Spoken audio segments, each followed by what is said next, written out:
Alors justement, le fait de réécrire, enfin de mettre vos personnages dans cet univers-là, c'est rendre service à votre nostalgie? Alors, ben, j'ai un petit côté de toute façon un peu vintage.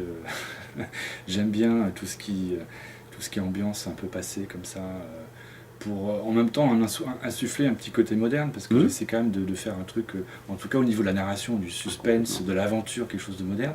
Mais j'aime bien ces ambiances. Moi je suis très cinéma des années 20, des années 30. Je connais par cœur le cinéma muet par exemple, les films. Les films fantastiques de la Universal, dont je traite beaucoup dans Hollywood Monsters, je les connaissais par cœur. Euh, on dit qu'il y a environ 150 films fantastiques qui ont été tournés à Hollywood entre 1931 et 1944-45. Bon, sur les 150, j'en ai vu les trois quarts. D'abord pour me documenter pour le bouquin, mais aussi surtout pour le plaisir, parce que j'adore ce cinéma-là. D'ailleurs, si on ne l'aime pas passionnément, on ne peut pas le raconter comme j'ai raconté. Ah non, mais alors ça se sent carrément. Mais alors justement, moi je vous ai lu, une fois que je vous ai lu, ça m'a donné envie de retrouver ces films, hein.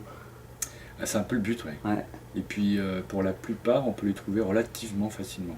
Relativement Ouais. facilement. C'est-à-dire sur le web, Il y a un site américain qui s'appelle Internet la VOD. Archive, qui est lié à une bibliothèque, je crois que c'est celle de Boston. D'accord. Comme la plupart des films sont tombés dans le domaine public, D'accord. on peut les voir. Freaks, par exemple, de Todd Browning, La monstrueuse parade en français, vous l'avez en DVD alors très facilement. Mm.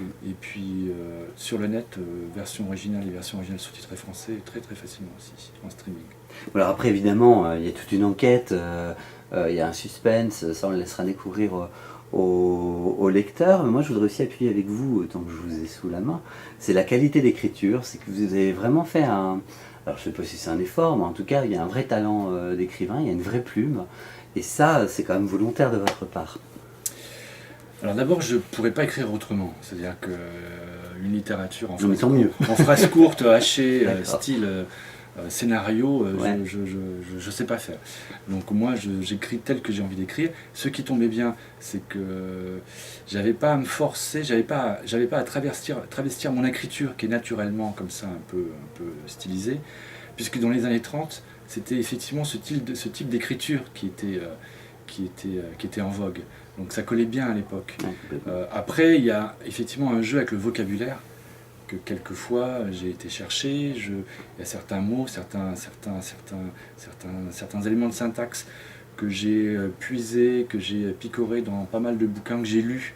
Par exemple, pour le Hollywood Monsters, j'ai relu tout Chandler, j'ai relu la plupart des Dashiell Hammett en français, parce que les traductions qui sont excellentes de ces bouquins utilisent justement un vocabulaire assez daté. Mm. Donc il y a plein de petits mots comme ça que j'ai récupérés sur mon carnet et que je distille au fur et à mesure Bien du sûr. bouquin pour donner une sorte de couleur locale et une ambiance un peu passée. Ben alors ça c'est génial parce qu'après votre boulot, c'est de nous raconter une histoire, parce que nous lecteurs on est très attachés aux histoires et là ça fonctionne. Mais effectivement après c'est comme un tableau, il y a les mots, c'est les bonnes couleurs, c'est le bon ton. Et ça c'est vraiment très agréable. Et plus l'univers, votre passion du cinéma finalement, que vous nous faites partager. Voilà, et puis surtout ce côté aventure, voilà, Hum. les chevelets comme on les faisait aussi à l'époque, c'est-à-dire que c'est ce que j'ai essayé de faire, le bouquin s'arrête jamais, quoi. C'est-à-dire qu'on est sans arrêt dans l'aventure, l'épisode, la péripétie, Ah oui, c'est vif. jusqu'aux fameux chapitres finaux qui sont censés en mettre plein la vue, quoi. Mais alors du coup, faire un tel livre, c'est un travail qui prend quand même beaucoup de temps, c'est ce que vous disiez, parce qu'on sent qu'il y a quand même eu une distance entre la parution de l'épisode précédent et celui-ci.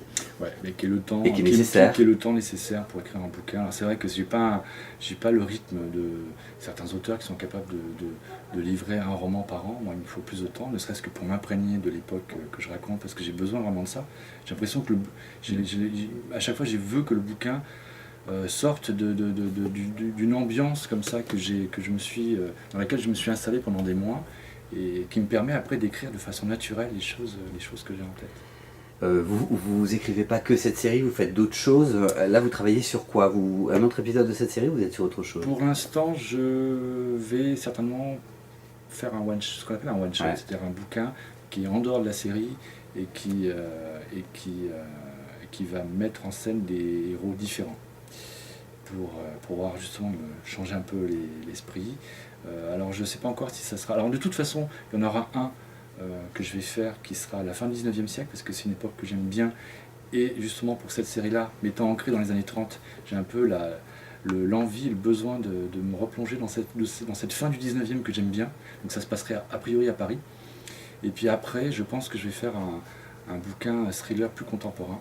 Ouais. Parce que dans les nouvelles que j'avais écrites, c'était des nouvelles fantastiques qui se passaient aujourd'hui en général. Donc dans le cas d'un roman, donc d'une forme littéraire un peu plus longue, je vais essayer de me frotter à notre époque actuelle, hein, qui est si passionnante. C'est sûr qu'il y a des choses à dire. En tout cas, je vois que le coffre à projet est chargé. Il y a plein de tiroirs avec plein de choses dedans. Plein de choses dedans. Il faut juste le temps pour les faire. Bah, c'est ça. Bon, vous avez encore du temps. A priori. Vous n'êtes pas si vieux, mon cher Non. Fabrice. Il y a encore plein de temps devant vous. Mais un grand merci. Mais c'est moi. J'étais ravi de cet entretien, ravi de mettre en avant votre bouquin sur le site La Fringale Culturelle, Hollywood Monster, disponible dans la collection Grand Détective chez 10-18. C'est le 6e épisode, évidemment, ça peut se lire de manière indépendante. Et j'espère que, comme moi, ils auront beaucoup aimé pour après aller vers les autres. Exactement. Un grand merci. Merci.